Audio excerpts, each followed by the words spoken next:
Mrs. Wiggs of the Cabbage Patch, Chapter 11. The Benefit Dance. Those there are whose hearts have a slope southward, and are open to the whole noon of nature. Notwithstanding the fact that calamity seldom comes singly, it was not until the 4th of July that the Cabbage Patch was again the scene of an accident. Mrs. Wiggs had been hanging out clothes, and was turning to pick up the empty basket, when Billy precipitated himself into the yard, yelling wildly, "Chris Hazy's broke his leg!" Mrs. Wiggs threw up her hands in horror. "Good lands, Billy! Where's he at?" "They're bringing him up the railroad track." Mrs. Wiggs rushed into the house. "Don't let on to Miss Hazy till we get him in," she cautioned, snatching up a bundle of rags and a bottle of liniment. "Poor child! How it must hurt him!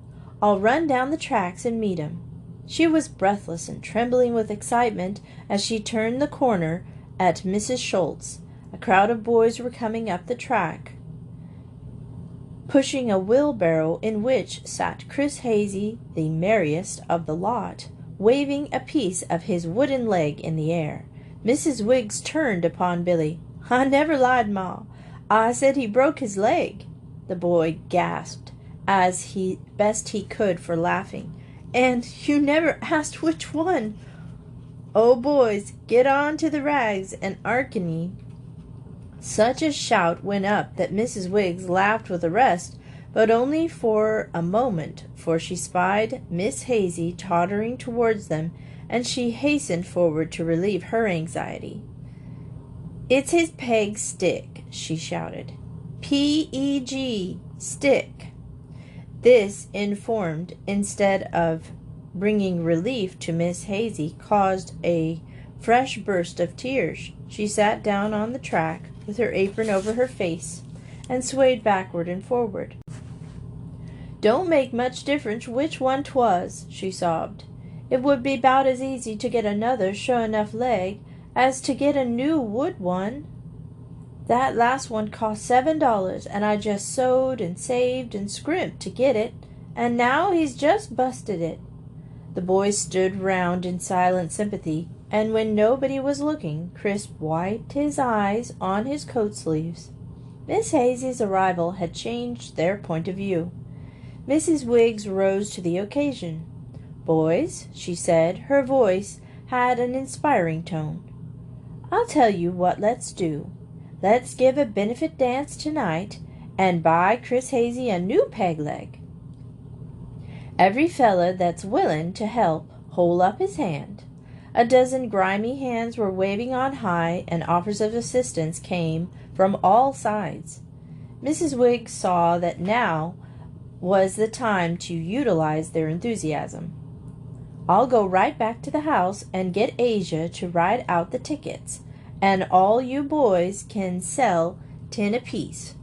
Miss Hazy, you can come over and help me get the house ready, and we'll put Chris to cleanin' lamp chimneys." Under this able generalship, the work was soon under way. The boys were dispatched with the tickets, and the house was being put straight.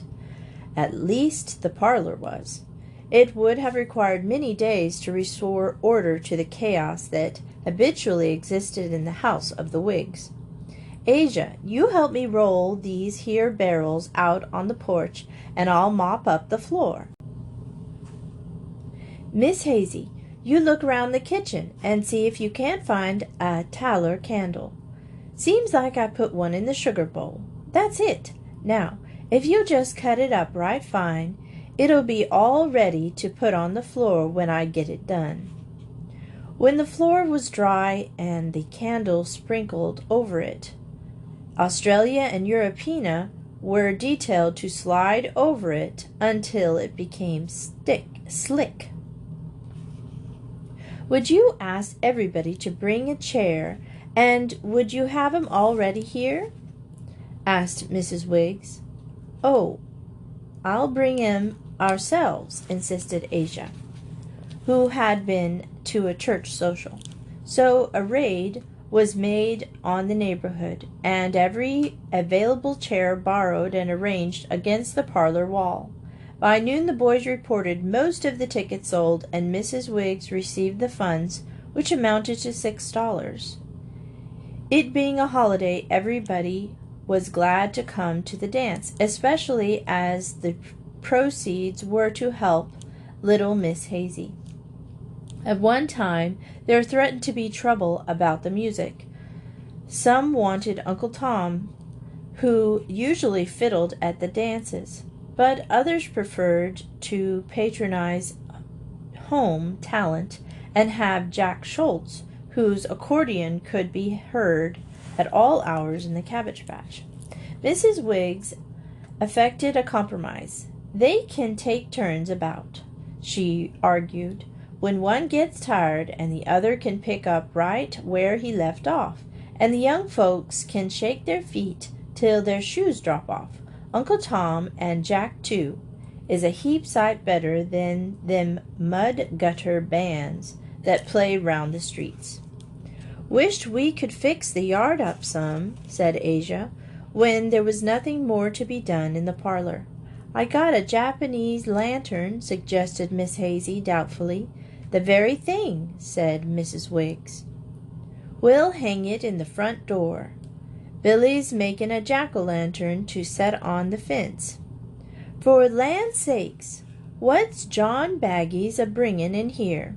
The grocery boy, staggering under the weight of ice-cream freezer and carrying something wrapped in white paper, came up the path. "It's for you," he said, grinning broadly.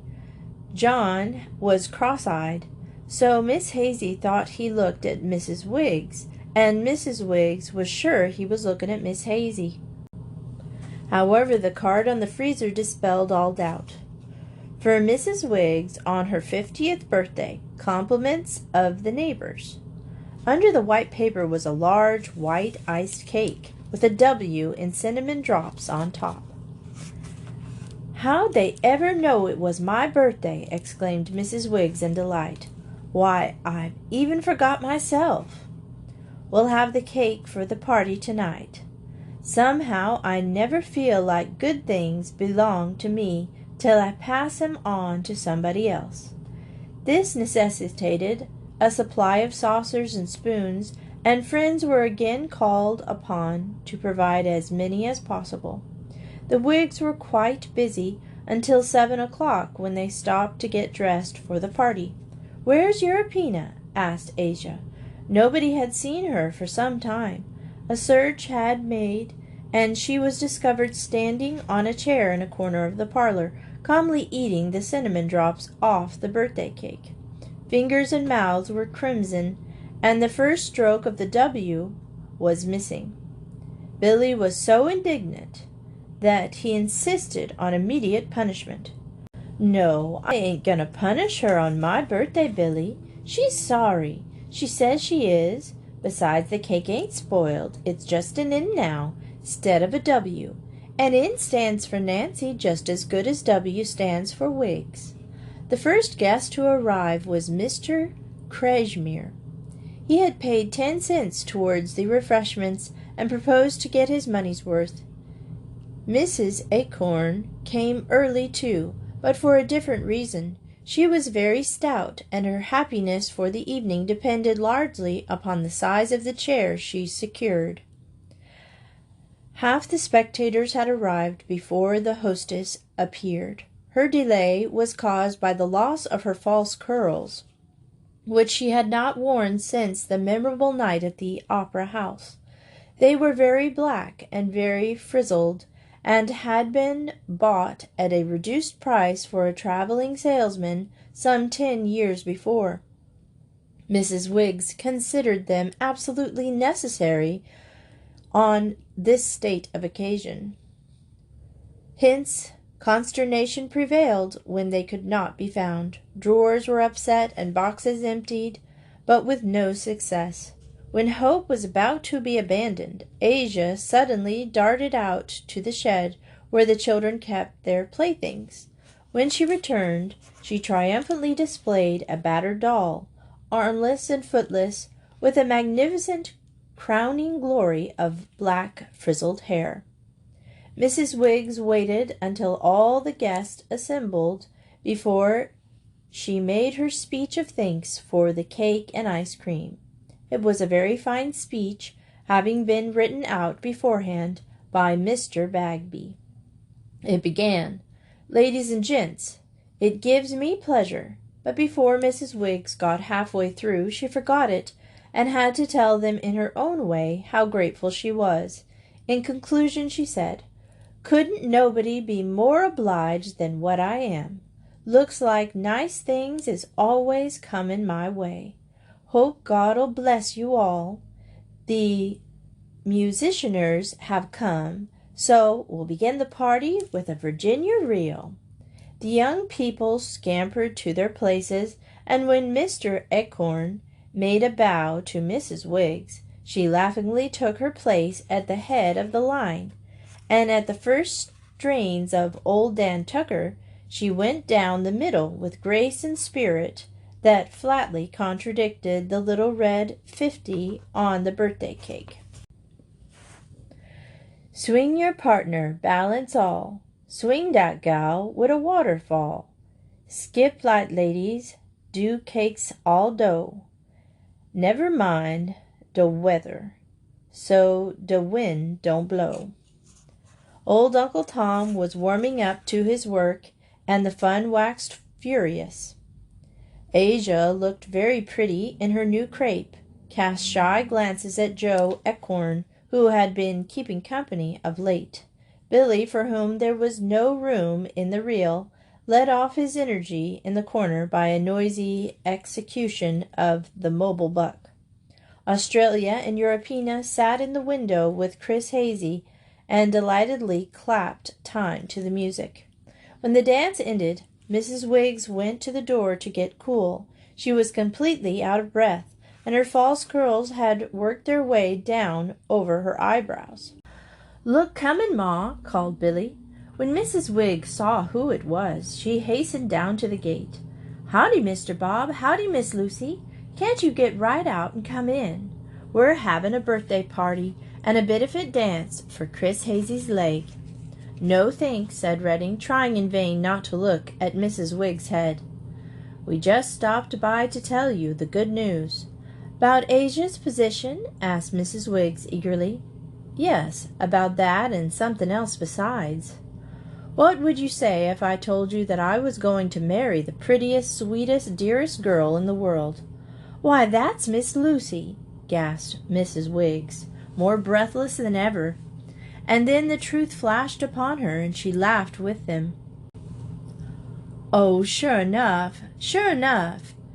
I'm just pleased to death." She did not have to tell them. Her eyes, through suffering a partial eclipse, fairly beamed with joy and satisfaction. "And so," she added, "it wasn't the paint after all." When they had driven away, she lingered a moment at the gate. Music and laughter came from the house behind her as she stood smiling out across the moonlit cabbage patch. Her face still held the reflected happiness of the departed two, as the sky holds the rose tints after the sun has gone. "And they're gonna get married," she whispered softly to herself, "and Billy's got promoted, and Asia's got a place, and Chris'll have a new peg stick.